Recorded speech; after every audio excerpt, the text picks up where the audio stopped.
আসসালামু আলাইকুম। সকলে কেমন আছেন? আলহামদুলিল্লাহ সকলেই ভালো আছেন, সুস্থ আছেন। আজকে একটি সাধারণভাবে ঢেঁড়স আর চিংড়ি আলু কিভাবে রান্না করলাম সেটাই আপনাদের সাথে শেয়ার করব। আশা করছি ভিডিওটা না কেটে পুরোটাই দেখার চেষ্টা করবেন। আমি ঢেঁড়স রান্নার জন্য কড়াইয়ে তেল দিয়ে দিয়েছি। ঢেঁড়সটাকে প্রথমে ভালো করে ভেজে নিতে হবে। তেলটা গরম হয়ে যাওয়ার পর ঢেঁড়সটা ওর মধ্যে ঢেলে দিয়েছি। ওতে দিয়ে দিচ্ছি অল্প পরিমাণ লবণ আর অল্প করে হলুদ গুঁড়ো দিয়ে ঢেঁড়সটাকে ভালো করে নেড়ে চেড়ে ভাজা করে নিয়েছি।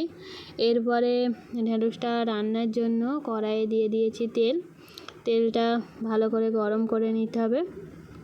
তেলটা গরম করে নিয়েছি। এরপরে এতে দিয়ে দিচ্ছি একটা ছোট্ট সাইজ পেঁয়াজ কুচি। পেঁয়াজটাকে ভালো করে নেড়ে চেড়ে নিয়ে নিচ্ছি। এবারে এর মধ্যে দিয়ে দিচ্ছি অল্প পরিমাণ লবণ, দিয়ে দিচ্ছি অল্প পরিমাণ হলুদ গুঁড়ো আর লঙ্কা গুঁড়ো দিয়ে ভালো করে নেড়ে চেড়ে নিচ্ছি। এরপরে এটাকে একটু পানি দিয়ে কিছুক্ষণ কষতে হবে। পানি দিয়ে মশলাটা কষার পরে এতে চিংড়ি মাছটা আগেই নুন হলুদ দিয়ে একটু গরম করে রেখেছিলাম, সেই চিংড়িটা এর মধ্যে দিয়ে দিয়েছি। চিংড়িটা দিয়ে এরপরে এতে একটু পরিমাণ পানি দিয়ে ভালো করে মশলাটা আর চিংড়িটা ভালো করে কষে নিচ্ছি। ভালো করে কষে নিয়েছি যাতে পেঁয়াজটা থেকে তেলটা ছেড়ে যায়। এবারে যে আলুটা সরু সরু করে কেটে রেখেছিলাম সেই আলুটা এর মধ্যে দিয়ে দিচ্ছি, দিয়ে ভালো করে কষে নিচ্ছি।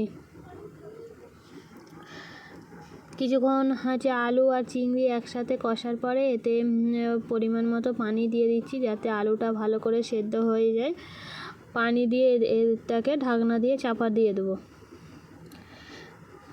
5 মিনিট ঢাকনা দিয়ে চাপা রাখার পর পানিটা যখন ফুটে গেছে এর মধ্যে আর আলুটাও যখন সেদ্ধ হয়ে গেছে, ভেজে রাখা ঢেঁড়সটা এর মধ্যে দিয়ে দিচ্ছি, দিয়ে ভালো করে নাড়াচাড়া করে নিচ্ছি।